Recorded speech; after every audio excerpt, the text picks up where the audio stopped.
Welcome to Hong Kong Brief. The content of the briefing includes: fast-track rezoning to turn farmland into a film studio goes bust. Morning Update RCMP probes alleged misconduct in outsourced CBSA contract. The U.S. warns of a Chinese global disinformation campaign that could undermine peace and stability. How Hong Kong mainland firms can tap transitional green finance. Hong Kong crypto venture capital firm CMCC Global launches $100 million fund.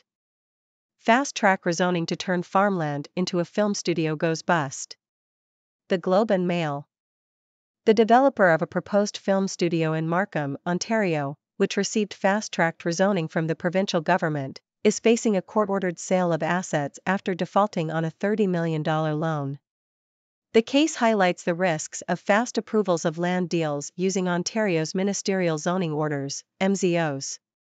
Since 2018, the province's government has issued 108 MZOs, more than all previous governments. Critics have called for an inquiry into the process, which they say lacks transparency. Morning Update RCMP probes alleged misconduct in outsourced CBSA contract. The Globe and Mail. The Royal Canadian Mounted Police, RCMP, is investigating allegations of misconduct surrounding an outsourced IT project at the Canada Border Services Agency, CBSA. Two software entrepreneurs, Ritika Dutt and Amir Morv of Montreal-based company Bottler, raised concerns about improper contracting practices and cozy relationships between CBSA and private companies. The CBSA has now confirmed that it launched an internal review and referred the matter to the RCMP following the second report. The allegations relate to a relatively small contract, but the funds came from a larger $21.2 million contract for general services, which was also used by CBSA to fund outsourcing work for the ArriveCan app. Both projects involve the same three technology companies and were overseen by some of the same senior public servants. The contracts also feature subcontracting arrangements, which prevent key details from being disclosed publicly. The U.S. warns of a Chinese global disinformation campaign that could undermine peace and stability. The Toronto Star. The U.S. State Department has claimed that China is using its economic might to reshape the global narrative on its actions. It accused Beijing of using billions of dollars to influence public opinion by buying content, using fake personas, and repressing unfavorable accounts. The State Department's Global Engagement Center said that China's information campaign could eventually sway global decision-making and undermine U.S. interests. China denies the allegations and claims that the U.S. is the source of disinformation. How Hong Kong mainland firms can tap transitional green finance. South China Morning Post. Companies in Hong Kong and mainland China should develop credible climate transition plans to access funding, according to speakers at two green finance forums. They suggested firms use transition financing tools, such as sustainability-linked bonds and loans, where creditors demand performance targets aligned with global climate and sustainability ambitions. Such tools differ from green bonds and loans, which can only finance environmentally friendly projects.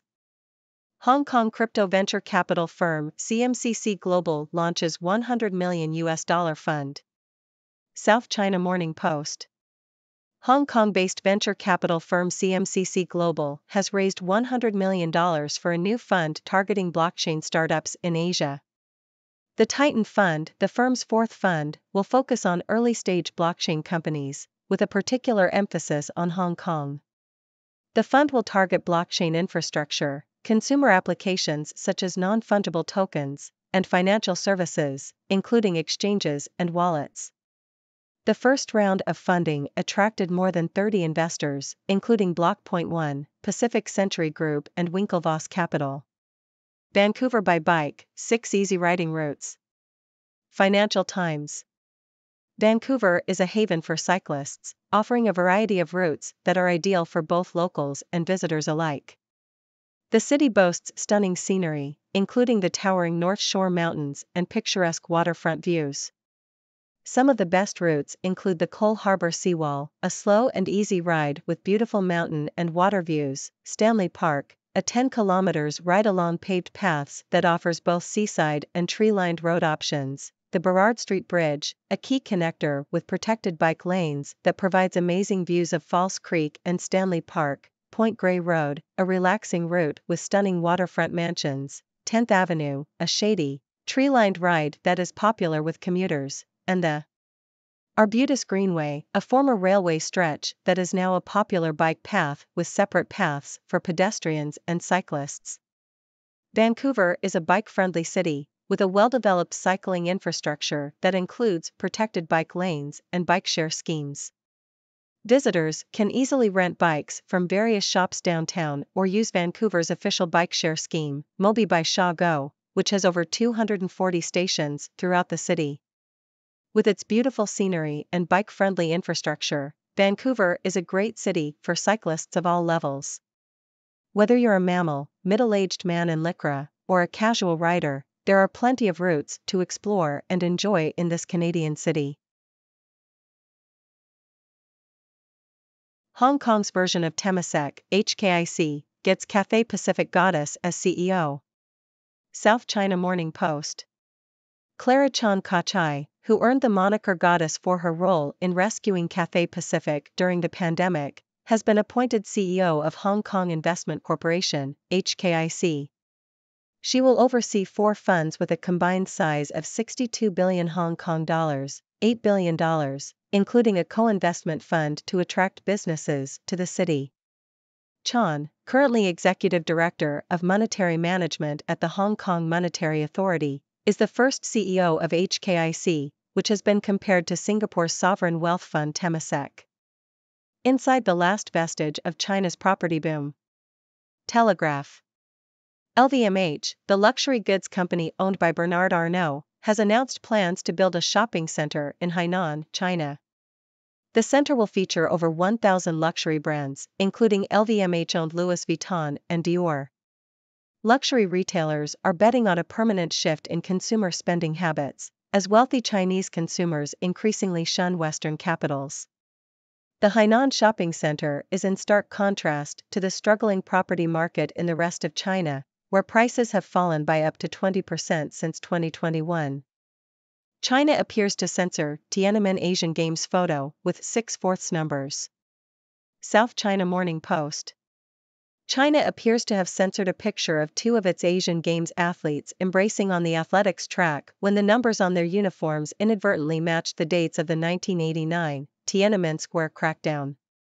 The incident happened at the end of the women's 100 meters hurdles final at a packed Olympic Sports Park Stadium in Hangzhou on Sunday, China's National Day.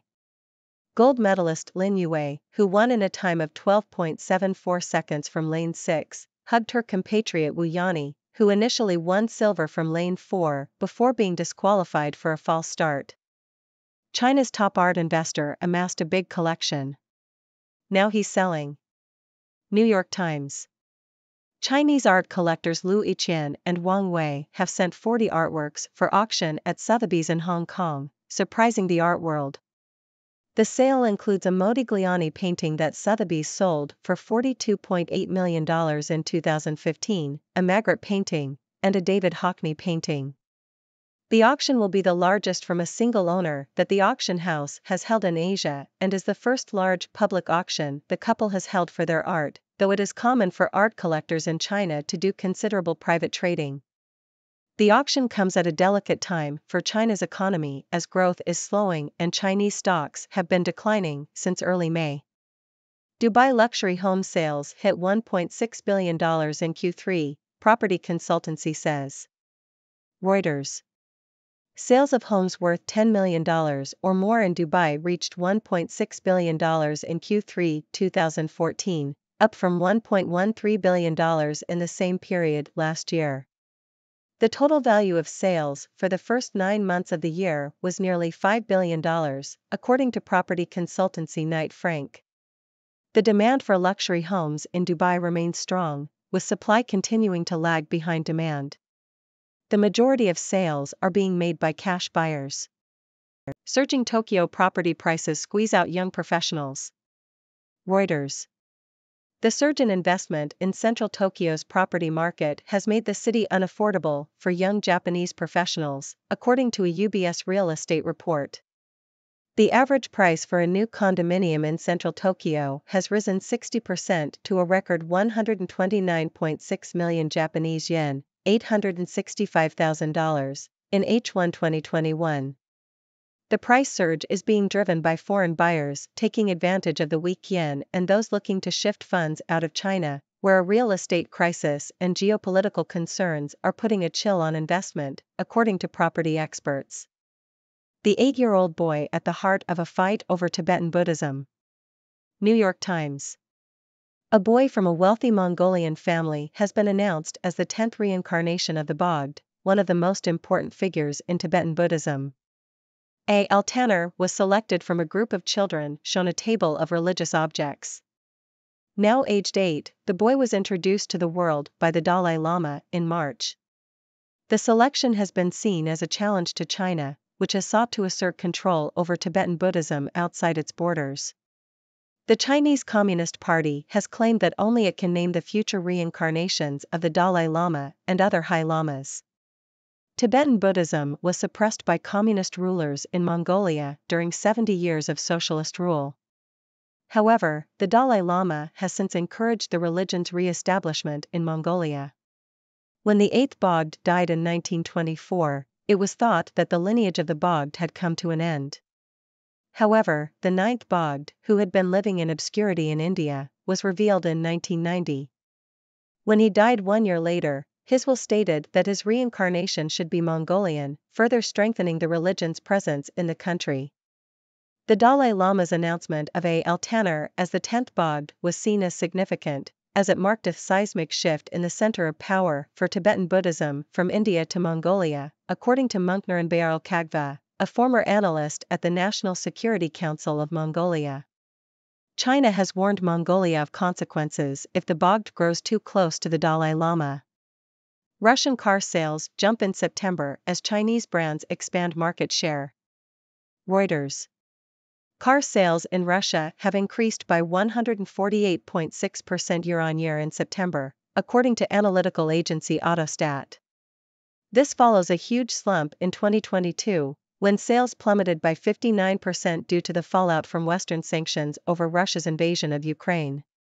Chinese automakers, including Haval, Chery, and Geely, have taken 7 of the top 10 spots by market share after Avtovaz's flagship model, Lada. Chinese firms are also increasing their sales in Russia by utilizing factories that were vacated by Western brands such as Renault and Nissan. Avtovaz has raised its forecast for car sales in the Russian market in 2023 to 1 million, up from its previous estimate of 875,000. Hello, I'm Dr. Six from the 6 Degrees World, here to bring you the latest news and insights from around the globe. Let's dive into today's stories.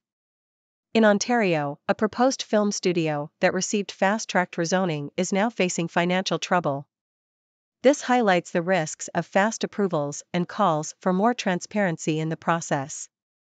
Meanwhile, the RCMP is investigating allegations of misconduct in an outsourced IT project at the Canada Border Services Agency. Improper contracting practices and cozy relationships between the agency and private companies are under scrutiny. On the international stage, the U.S. State Department has warned of a Chinese global disinformation campaign, accusing China of using its economic might to shape the global narrative.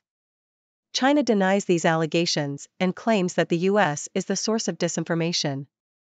In Hong Kong and mainland China, companies are being encouraged to develop credible climate transition plans to access funding. Transition financing tools, such as sustainability-linked bonds and loans, are suggested as ways to align with global climate and sustainability goals. In the world of finance, a Hong Kong-based venture capital firm has raised $100 million for a new fund targeting blockchain startups in Asia. This highlights the growing interest in blockchain technology in the region. Vancouver, known for its stunning scenery, offers a variety of bike routes for both locals and visitors. From scenic waterfront views to tree-lined roads, there's something for everyone. Vancouver's well-developed cycling infrastructure makes it a bike-friendly city for riders of all levels. Moving to Hong Kong, approximately 30 foreign and mainland Chinese companies have pledged to invest around $3.83 billion in the city, focusing on innovation and technology. This will help Hong Kong rise as an innovation hub, creating thousands of jobs in various sectors. In the art world, Chinese art collectors are surprising the market by sending 40 artworks for auction at Sotheby's in Hong Kong. The auction will be the largest from a single owner that the auction house has held in Asia. This comes at a delicate time for China's economy, as growth slows and Chinese stocks decline. In Dubai, luxury home sales have reached $1.6 billion in the third quarter of 2014, highlighting the strong demand for luxury properties in the city.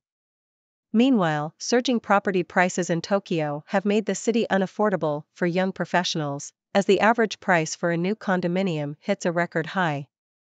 In Tibet, the selection of an 8-year-old boy as the 10th reincarnation of the Bogd, an important figure in Tibetan Buddhism, challenges China's control over Tibetan Buddhism outside its borders.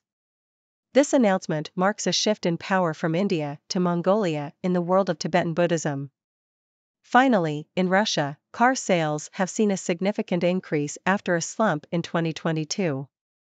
Chinese automakers are expanding their market share in Russia, taking 7 of the top 10 spots. This growth is attributed to utilizing factories vacated by Western brands and increasing sales in the country. That's all for today's news update. I hope you found these stories informative and entertaining. Now, it's your turn. What are your thoughts on these news topics? I welcome your questions and discussions. Let's keep the conversation going. Thank you for tuning in. The content above showcases the latest briefing reports and analytical synopses, thoughtfully curated by the 6Do team. These insights stem from a wide array of reputable media outlets, think tanks, government sources, and specialized experts worldwide. We encourage you to explore these sources for a comprehensive perspective. Keep in mind that while the content may not always align with the official standpoint of 6Do Brief, it's not meant to be taken as absolute directives for decision-making. Comprising seasoned media professionals, learned scholars, and accomplished scientists, the 6Do team embodies a trailblazing, fully independent media entity. To customize 6Do Brief to meet your professional needs, you have the option to subscribe to a diverse array of briefings on our website, 6dobrief.com. Regardless of your location, you can conveniently receive 6Do Brief via email.